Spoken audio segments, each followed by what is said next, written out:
Més per Menorca estem directament compromesos en l'educació infantil.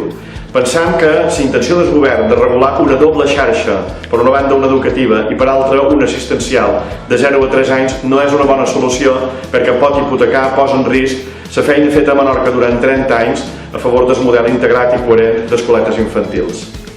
Sí que és bé que l'escoleta de 0 a 3 anys és de pagament. El repte no és crear una xarxa per rics i una altra per pobres, sinó aconseguir que l'escola de qualitat que tenim sigui assequible per tothom. Per això li demanem al govern que s'impliqui més econòmicament, ha fet un esforç, però demanem que en faci un de més important, per dotar de beques de menjador, per ajudar en el sosteniment de les escoletes, que les quotes puguin baixar i que el preu no sigui una excusa o no sigui una dificultat perquè cap família de Menorca hagi de deixar els seus fills de 0 a 3 fora de l'escola si és que els hi vol dur.